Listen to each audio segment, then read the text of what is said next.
नमस्कार। आप देख रहे हैं उत्तराखंड की माँ माटी मानुस जल जंगल जमीन की लड़ाई लड़ता आपका चैनल राष्ट्र नीति उत्तराखंड। दोस्तों, अंकिता को इंसाफ दिलाने की एक और कड़ी में आज हम 3 बड़े सवालों का जवाब ढूंढेंगे। क्या कहा एसआईटी ने जब हाईकोर्ट ने पूछा वीआईपी कौन है? इस इंटरेस्टिंग से सवाल का जवाब आज राष्ट्र नीति उत्तराखंड आपको देगा कि एसआईटी का हाईकोर्ट में क्या जवाब था। दूसरा, शीतकालीन सत्र में अंकिता भंडारी मुद्दे पे हंगामा, घबराई सरकार, विपक्ष की रणनीति इस मुद्दे पे क्या है, इस पे बात करेंगे। और वीआईपी का पता आज राष्ट्र नीति उत्तराखंड देगा। बस पकड़ना, इस रास्ते पे चलना सरकार का काम है, तो वीआईपी हो जाएगा बेनकाब। लेकिन उससे पहले आप सभी लोगों से अपील की वीडियो शुरू करूं, फटाफट बेल आइकन और सब्सक्राइब का बटन दबा दीजिए, क्योंकि सबसे विश्वसनीय, कानूनी और तार्किक विश्लेषण केवल राष्ट्र नीति उत्तराखंड पर। दोस्तों, कौन है वीआईपी? ये वीआईपी का सवाल इतना बड़ा हो चुका है कि केबीसी में 7 करोड़ रुपए में पूछा जा सकता है, फिर भी ये पता नहीं चल पा रहा है। लेकिन जब यही सवाल ऑनरेबल हाईकोर्ट ने एसआईटी से पूछा तो एसआईटी का जवाब क्या था, ये जान करके आप हैरान रह जाएंगे। एसआईटी से जब ये सवाल पूछा गया तो एसआईटी ने क्या जवाब दिया कि हमने पर्याप्त पूछताछ की है, हमने पूछताछ की है, स्टाफ से पूछताछ की, विभिन्न साइंटिफिक जांच की, हमें किसी भी प्रकार का कोई वीआईपी नहीं पता है, या उन्होंने कहा कि कोई भी वीआईपी नहीं है। ये मैं आपको बड़ी बात बता रहा हूँ। तो कुल मिलाकर के जो हम बोल रहे थे कि वीआईपी है या नहीं है, एसआईटी के नज़र में तो कोई वीआईपी नहीं है, और है तो उसका नाम एसआईटी ने हाईकोर्ट को क्यों नहीं बताया?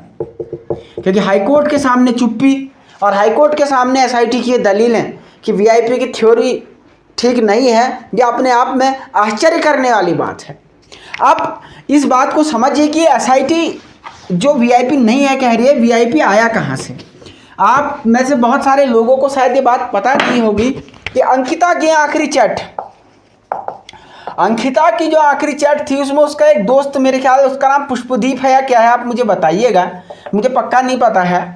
तो उस दोस्त के साथ अंकिता ने स्वीकार किया था कि कोई एक वीआईपी है, जिस वीआईपी के लिए मुझे स्पेशल सर्विस, शब्दों पे ध्यान दीजिए, स्पेशल सर्विस, फुल सर्विस,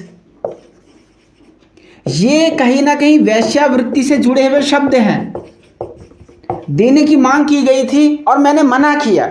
यह अंकिता ने अपने चैट में कबूल किया है। तो क्या एसआईटी का अनुसार अंकिता झूठ बोल रही थी? ये तो कानून भी कहता है कि मरने से पहले कोई आदमी झूठ नहीं बोलता, और ऐसे सेंसिटिव मामले में अपने खास दोस्त अंकिता झूठ क्यों बोलेगी? ये प्रश्न आज एसआईटी से है, ये प्रश्न सरकार से है। यानी वीआईपी तो था, और वीआईपी कौन था इस मेथड पे भी मैं आता हूँ, कैसे पता करा सकते हैं। उस पहले इस वीआईपी वाले को पता कराने का आज रास्ता देखते हैं। वीआईपी के पता करने का रास्ता कुछ इस प्रकार से है। देखिए, आपको एक किस्सा सुनाता हूँ, इस किस्से को आप जरा गौर से सुन लीजिएगा। एक बार बिहार राज्य था, वैसे बस एक किस्सा है, इसका वास्तविकता से लेना देना नहीं है, ठीक है। बिहार राज्य में एक मंत्री जी की भैंस चोरी हो गई थी। मंत्री जी की क्या चोरी हो गई थी? भैंस। तो भाई मंत्री जी की भैंस है, पूरा पुलिस प्रशासन हरकत में आ गया और उस भैंस को तलाश करने की कोशिश हुई। अब देखो, भैंस तो सारी किस कलर की होती है? ब्लैक कलर की होती है। पुलिस को भैंस का पता नहीं चला। अब मंत्री जी का ऊपर से डंडा, इधर से पुलिस परेशान। तो पुलिस ने क्या किया, किसी भैंस को उठाया, और मंत्री जी की भैंस का नाम था गुड्डी। ये भी काल्पनिक नाम है, कोई बुरा ना मान जाए, ठीक है। मंत्री जी की भैंस का नाम क्या था? गुड्डी। तो जो मंत्री जी की भैंस का नाम गुड्डी था, उस गुड्डी को ढूंढने की जगह इन लोगों ने एक दूसरी भैंस खरीदी और उसको थाने लेके गई पुलिस, और थाने ले जाकर के उसे उल्टा लटकाया और खूब कुटाई दे दनादन, खूब कुटाई दे दनादन, और उसे कहा कि कबूल कर, कि तू कबूल कर, मेरा नाम क्या है? गुड्डी, और मंत्री जी के सामने बोलना। तो कहते हैं, इस किस्से से आप समझ गए कि पुलिस अगर अपने पे आ जाए ये किस्सा बड़ा फेमस है। पुलिस अगर अपने पे आ जाए, पुलिस अपने पे आ जाए तो पत्थर से भी सच उगलवा सकती है। तो ये पुलकित पे इतनी मेहरबानी क्यों? ये क्वेश्चन हम यहाँ पे रेज करना चाहते हैं, प्रश्न हम ये उठाना चाहते हैं। एक पॉइंट नंबर 2, आप जरा इसको गौर से समझिए, इस बात को आप गौर से समझिए। पॉइंट नंबर 2 कि अगर चलिए पुलकित के साथ आप जोर जबरदस्ती नहीं करना चाहते, अगर कोई गरीब होता उसको तो आप मार कूट के उगलवा ही लेते, लेकिन अगर आप पुलकित के साथ ये सब नहीं करना चाहते तो आप अदालत में नार्को टेस्ट के लिए क्यों नहीं अपील दायर करते कि इसको पता है, बता नहीं रहा है तो इसका नार्को ले लिया जाए कि कौन था वीआईपी। क्योंकि हम, ये कोई मीडिया की उपज नहीं है, ये आखिरी चैट में आया है और ये तो कानून भी लॉ मानता है कि अगर कोई व्यक्ति मरने से पहले कोई बात कहे तो वो हमेशा सत्य होती है। ये तो एविडेंस एक्ट में भी आपको जिक्र इस बात का मिल जाएगा। तो या तो कानून गलत लिखे हुए हैं या तो उत्तराखंड में कोई दूसरे ही दुनिया के कानून चलते हैं। सच क्या है? सरकार को कुछ तो जवाब देना पड़ेगा। ऐसे चुपचाप गुमसुम है।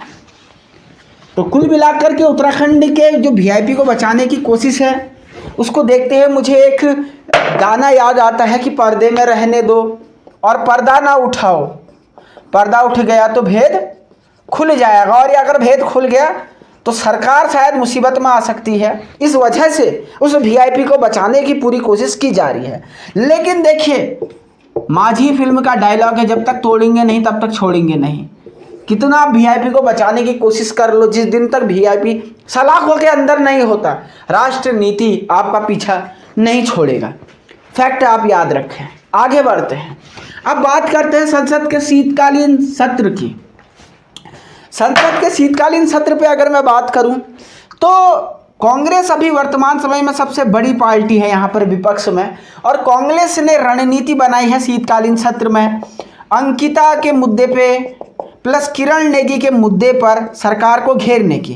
क्योंकि जिस प्रकार से किरण नेगी की कमज़ोर पैरवी, हम कह सकते हैं कि कोर्ट में वीक पैरवी की गई, ठीक है, वीक पक्ष रखा गया, कमज़ोर पक्ष रखा गया, जिस कारण से किरण नेगी के गुनहगार छूट गए। अंकिता के साथ भी वही कुछ किया जा रहा है। तो सरकार को इस मुद्दे पे कांग्रेस घेर सकती है, और ऐसा काम अगर कांग्रेस कर रही है, मैं हमेशा कहता हूँ कांग्रेस ने भले ही लाख पाप किए हों लेकिन कांग्रेस इस मामले में साथ दे करके अपने पाप धोने के काम कर सकती है। और सत्ता का जो सुख उन विचारों से छिन गया है उस सुख को वापस पा सकते हैं अगर। और सरकार के लिए भी यही एक अवसर है कि अगर अंकिता को इंसाफ दिलाने में सरकार कामयाब रही तो ये बात आप तय मानते चले कि जनता पुलकित को, कम से कम हम ये नहीं कहते कि फांसी पे लटका दो, लेकिन हत्या का दोषी वो होना चाहिए। उम्र कैद तो कम से कम हो, वो अपने जीवन में कभी बाहर का सूर्य ना देख पाए, इतनी बात तो हम भी कहेंगे। अब बाकी वो अदालत के विवेक पे है, अगर फांसी हो तो जनता की खुशी है, न हो तो कम से कम उम्र कैद हो। ये ना हो कि 10 साल में कल्पेबल होमिसाइड के अंदर आकर के उसको छोड़ दिया जाए, हैं तो ये फिर किसी और को और मारेगा बाहर आकर के, इनके तो हौसले बुलंद हो जाएंगे। ये बात यहाँ पे देखने की बात है। और दूसरा, इस मामले में एक सबक है। सबक क्या है कि अगर ये मामला कहीं ना कहीं पुलकित यहाँ पे बाइज्जत बरी छूट गया, कम सज़ा में छूट गया, तो लोगों का जुडिशरी से और सरकार से भी विश्वास कम होना शुरू हो जाएगा। लेकिन न्यायपालिका बेचारी मजबूर है, वो तो केवल एविडेंस यानी सबूत के आधार पे ही कोई काम कर सकती है। तो ऐसे में आप लोगों को बहुत ध्यान देने की इस मुद्दे पे ज़रूरत है। सभी जनता को इस मुद्दे पे समर्थन लगातार करने की ज़रूरत है। तो आज हमने वीआईपी को पकड़ने के रास्ते पे बात की, कोर्ट की बात की, संसद के शीतकालीन सत्र की बात की, सबसे तार्किक विश्लेषण राष्ट्र नीति उत्तराखंड पे हम लगातार आप लोगों के लिए लेके आते रहते हैं। इसलिए चैनल को सब्सक्राइब करें, वीडियो पसंद आने पे लाइक करें, दोस्तों के साथ शेयर करें और देखते रहें राष्ट्र नीति उत्तराखंड।